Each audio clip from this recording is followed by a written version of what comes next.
Hey everyone, welcome to Reddit Readout. Today we are checking out ProRevenge. Story 1. Sending trucks to the wrong state to screw over a SSgt. So back when I was in my first unit we had to ship all of our 7 tons off to get up armored. That meant that over a year or so we shipped them all from South Carolina to Wisconsin. I was in charge of logistics at the time, so I coordinated it all and loaded the trucks. Overall, a pretty easy task. The only challenge was the documentation. Anyways, it was all going well until this new SSgt showed up in the motor pool. He was an asshole. Just treated everyone like shit. He made my life miserable when I tried to ship these trucks. Like I didn't want to, it wasn't overly fun. Sometimes it even required me to work on weekends, so I would have been happy just not doing it. However, I had to. HQMC ordered it, so there was no reason for him to be pissy with me. Anyways, so once he took over, shipping these trucks became a pain in the ass because he would want to micromanage because I was a lower rank. So I let him, and he wanted to sign shit. So I made up lines for him to sign. So finally I had it with him. One day I decided since he wanted to sign and be important I would fuck him up. So when my next big shipment, like 4 trucks, came along, I decided that instead of sending them to Wisconsin like they were supposed to go, I would send them somewhere else. I decided 29 Palms, California would be a great location. So I changed some codes on the sheets, gave them to the prick SSgt who made more dick. Story 2. Fire my boss unethically, enjoy paying for my unemployment benefits. This took place more than a decade ago. I started working for a small branch of a company and got along really well with my boss, the branch manager, and used to compare him to Michael Scott. Not to his face, I would have been Jim Halpert in this scenario. After working there for a while, my boss was approached with an awesome offer to go manage a bigger branch a few hours away. This was because the owner wanted to place his son as the branch manager of a small location, and needed to vacate a position to do so. My boss graciously turned down the offer. His kids had just started at their new schools and he didn't want to uproot them again. He'd relocated to take the current position. This was not taken well by our corporate office, but they couldn't fire him for it, not directly. A few weeks later I saw our office manager, a lady nobody in the office liked, in my boss's office filing paperwork, or so it seemed, which was odd but not alarming. The next week my boss was going to be on vacation, and all the office staff had to attend a meeting for non-salaried employees at the corporate headquarters. While we were at the corporate thing, our office manager handed out new office keys to all of us, 3, that were there. My boss was on vacation, and salaried. I asked, why are we getting new keys? And she said it was because someone lost theirs. Uneasy face. None of us had lost our keys. We were all sitting together and could easily confirm this, so I texted my boss to ask him and he had no clue what she was up to. I got a bad feeling about what was happening. I called him after the meeting and told him to come by my house Sunday when he got back from out of town. I explained that I was 95% certain they were planning to fire him Monday. I didn't know what reason, I just had a gut feeling. I said it was too bad because if he was fired I wouldn't want to work there anymore, knowing that they would do shady stuff like that. He, jokingly, said that he should fire me first, so I could go on unemployment. I laughed and told him that he should write me a termination notice, and then if he doesn't get fired on Monday it would be just between us, but if he does get fired I could take it to the unemployment office and have proof that I was fired for something that would make me eligible for benefits. So we did, and he was fired Monday, for misfiling paperwork of some sort, and I definitely did not go back to work. They tried calling me in, and I told them that my boss had fired me already. I took the proof with me to the unemployment office and was good to go, until they, former employer, disputed my claim. I had a hearing, on the phone, with the unemployment office and my corporate HR person. HR, he wasn't fired, the paperwork he submitted with his claim isn't the right paperwork, it should have come from HR, not his manager. Unemployment, Why did the manager not do that then? Where is he? HR, he no longer works for the company. Unemployment, why did he leave? HR, he was fired. Unemployment, why was he fired? Getting exasperated. HR, mumbles for doing paperwork incorrectly.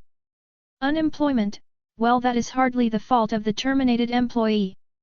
How is he to know that the paperwork is invalid that is coming from their supervisor? They told my HR that they could rehire me or not, but my claim was valid. They couldn't rehire me because they'd already filled the position. So I got to collect unemployment for a while before moving on to my next job. My former boss is doing well now, it seems, and I don't feel bad at all. For the record, it is very likely that they would have invented a way of firing me after they got rid of my boss. Had they done that, they would have made certain that my termination was such that I wouldn't be eligible for unemployment. I took that power away from them by getting fired preemptively. I am also positive that when I saw the office manager in his office, while he was away, she was arranging the setup for him to be fired. Story 3. I was called an ungrateful brat, so I acted as such. This whole thing happened a year prior, but the repercussions are still happening, and I hope they continue until the day the bastard dies. This will be long, so buckle in. Edit. Shout out to Royal AI for reading and making visual for my story. Go check it out. https://m.youtube.com/watch, v = 4 utsxbiju and feature = udo.b. Background. Growing up, me and my sister had no love toward our father whatsoever. I'm not gonna bore you with details, but alcoholic, abusive, violent are the few that come to mind. When my sister got accepted into a much better but also further high school than our local, she moved immediately and rarely visited. We were 10 years apart, so I was 4 at that time. I grew up resenting her for leaving me to deal with his BS all by myself, but now I understand better and we're on good terms. My local factory was so big that it supported my whole town. Virtually everyone worked there, so everyone knew each other. My parents too, but then it's purchased by the Defense Ministry and they decided to cut off anyone without at least a high school degree. My mother was let go, and this was after she'd had me 4 months. My father, however, made it until retirement and was granted military status. Basically, they gave him an honorable rank so his pension would almost double, but also you'd have to act accordingly because, in terms of speaking, you're military personnel now.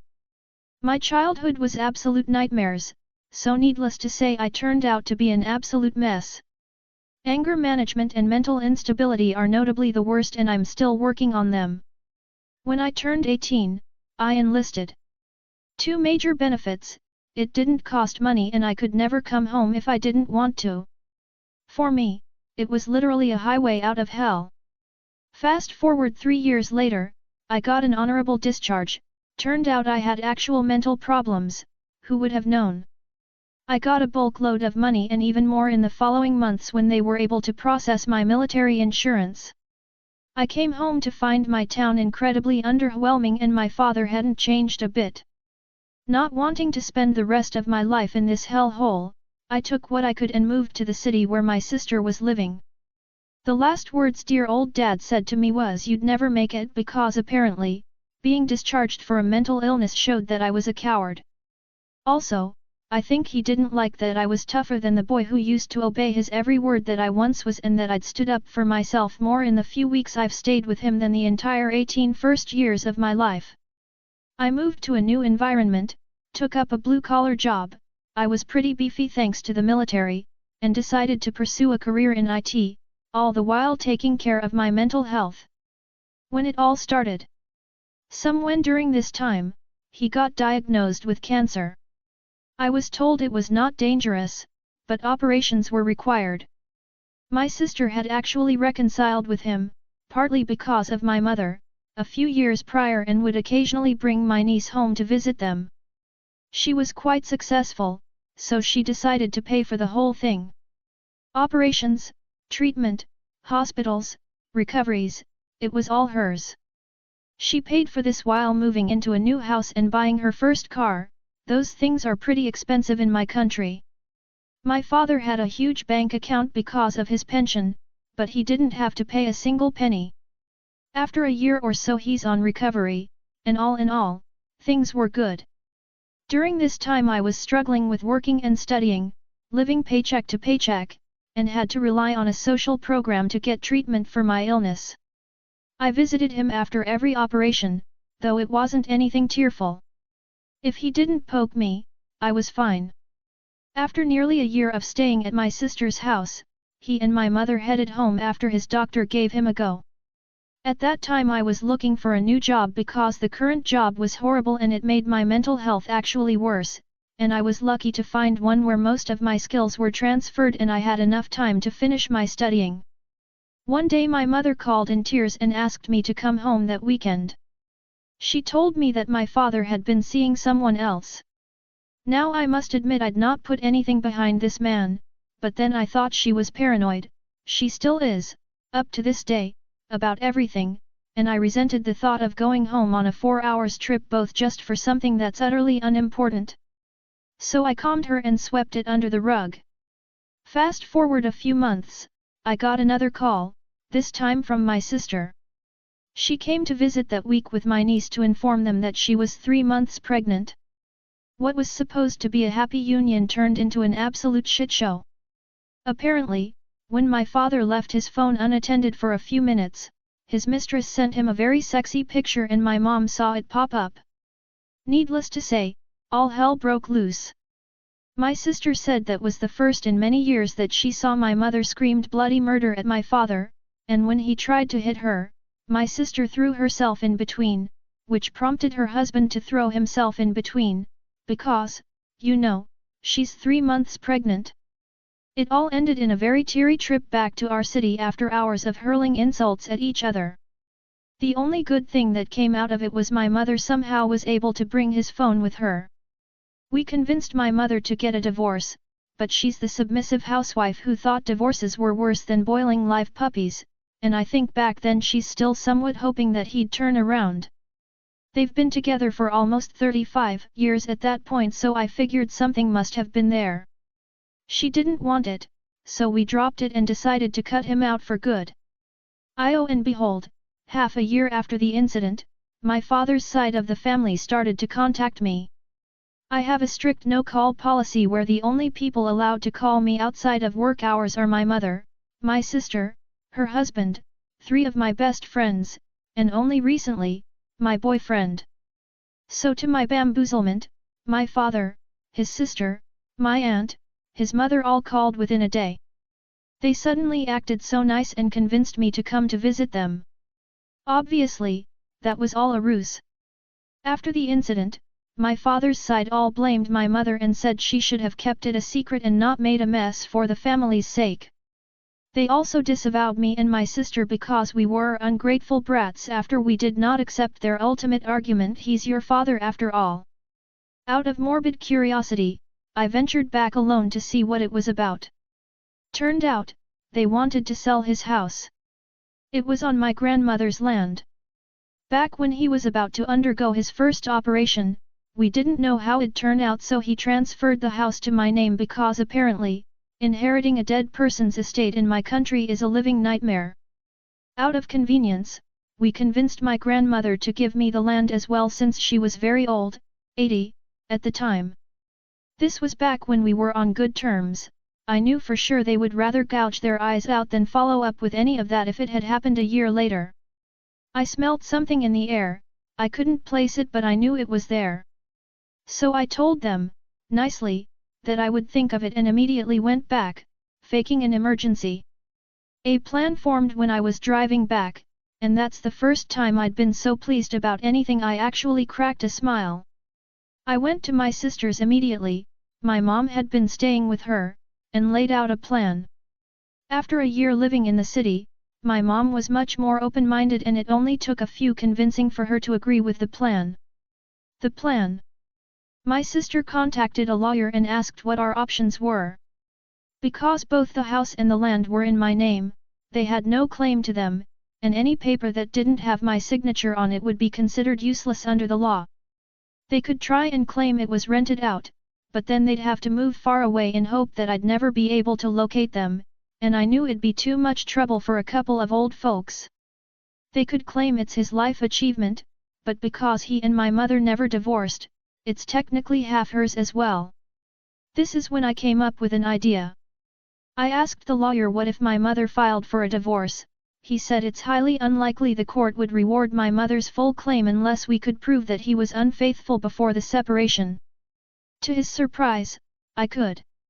Remember the phone that my mother brought back from that day? It was smashed during the fighting but generally, still in one piece.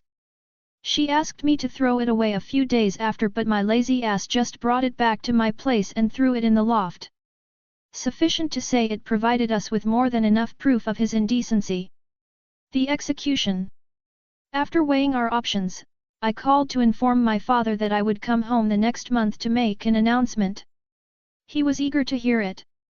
Upon my arrival, they were so nice and sweet and whatnot, but after I introduced my lawyer it's like they flipped a switch and suddenly became vile and violent. I presented him with two options: relinquish any claim to the house, or be served with a lawsuit. In my country, marital violations are 6 months probation minimum, up to 2 years in prison. After a lot of screamings and name-callings and feet-stomping tantrums he kicked us out, so naturally, I assumed he chose the latter. At the first hearing my mom, me, and my lawyer were present.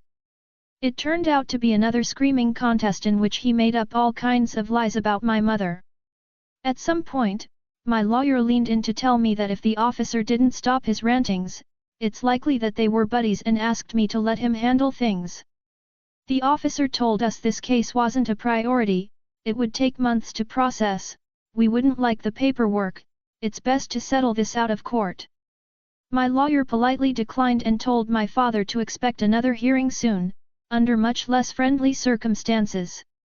He tried one more tactic in between, which was calling all the relatives and telling them how my mother was a bitch and I was an ungrateful brat in hope of creating some kind of pressure on us. Very few of them took his side, and even if all of them did, I would have never let him go that easy. In the second hearing, he finally cracked and agreed to my terms, which were relinquishing any claim he might have with the house and divorcing my mom. Basically, the only person who has any claim to the house now is my mother. I agreed to let him keep living in it for the rest of his life though, but not anyone else, aka his mistress whom he was basically living with. The revenge. This was where my work started. First, my sister gathered all the receipts from all the medical billings she has paid for his treatment. A few of them were missing, but we were able to put up a huge folder.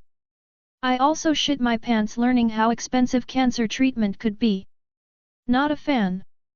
When we had a general sum of the money we billed him for it. This is very unethical in my country since children are expected to take care of their parents, but we threw that out the window long ago. We also knew it was not a criminal case, so we just went to small court claims and then sent in bailiffs to collect, which was just this lady. She went on with an I don't give a fuck attitude, and when he failed to comply, she sent in the thugs, I mean the police, to start seizing assets.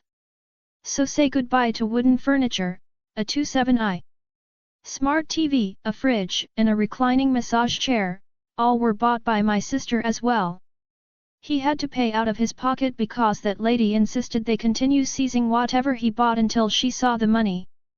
Although the final amount was halved, my mother, under the eyes of the law, shared half of that for some reason. It still cost him 70% of his saving. Of course, this wasn't about the money, we were just petty. We told the moving company they could do whatever they wanted with the furniture. Looking back, I should have taken the recliner because my back hurts like a bitch even though I'm only in my late 20s. After that was done, I contacted my local factory to file a report. Remember the sweet pension he got with the condition that he behaved accordingly? Clearly, someone had been a bad boy. They let him go with it even though it was a small town and everyone knew everything because nobody ever filed a report, but that's not the case anymore. I gave them a very detailed folder with pictures from his phone. To say they were sexual was an understatement. They immediately set up a hearing and he was stripped of his rank, making his pension down to just over half of the original amount. I know this because old folks gossip like their lives depends on it, and my mother is not excluded. She was very happy hearing about that. It's all she talked about in a month. I was about to be done here, but a week later, my sister called to tell me that my aunt came to her door to berate her and her children. My sister was working from home, my mom also lived there but had gone out for some reason. My sister just called security to kick her out and warn me she could go for me next. I was seeing blood, not because of some lame-ass Karen that could cause me inconveniences at most, but because she was screaming at my niece and nephew. As a gay man, I know full well the bloodline ends with me, so I put all of my love into those little guys, to the point that if I had been there, I would have bitten her head off. So I dug a little and found out my aunt was knees-deep in debt. She was hoping she could leech some money off my father, if not from the money he made selling the house then from his big bank account. Since neither of those was available anymore, she was very angry and thought she could lay it on my sister. You wanna know what a man could do with determination and raging hatred? I never set up an online social presence, mainly because up to my 18th birthday I was too poor to have a phone, and then the military taught me it wasn't needed. But, for this special occasion, I made an exception. I created a Facebook account and befriended her. I didn't even have to pretend to be anyone since old people apparently accept friend requests from anyone. She had this vibe where she'd show off her money and her vacations and her items, like a wealthy person. From my mother and her trusty gossip circle, I knew that she always told whoever she owed money that she was struggling. So I figured she must be blocking them. The next part was easy. I just had to send all of her selfies to everyone she's owing to. I didn't have to declare myself since I was literally on a throwaway account, so it's just this really long line of messages that showed my aunt spending her money lavishly. For the next following month, she was threatened, not with legal actions like I did, but with much more sinister actions.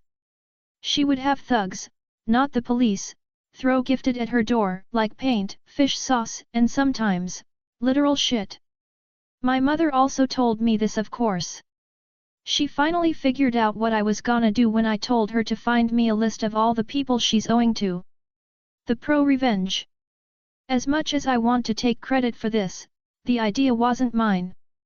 Forgive me, for I once again had to lay out a bit of background. My father's side of the family is this very traditional family where you would have a person acting as the head of the family deciding things that matter. This was way before the war, so obviously they don't do such things anymore. But the head of the family still has a certain voice, and there's this once-in-a-year ceremony where we gather together to pay tribute to our ancestors. During the ceremony, the head of the family will give a speech, and then some announcements like who died, who got married, who gave birth, etc., etc. Then there will be a celebratory party where we basically get shit-faced drunk. My great-grandfather was the head. He had 3 sons and 2 of them died during the war, so my grandfather took the mantle, then my father, and eventually, me. This whole side of the family is in another town that's like 3 hours away from our town, mainly because my grandfather didn't expect to be the head, so he moved out seeking opportunities. I found these gatherings redundant and unnecessary, but that year I was actually looking forward to it. My father tried to keep the actual date hidden, it wasn't fixed but generally, somewhen between June, but he seriously underestimated my mother. She doesn't have a gossip circle, she has an infinite number of them. So my mother, me, and my sister's family all head back for it.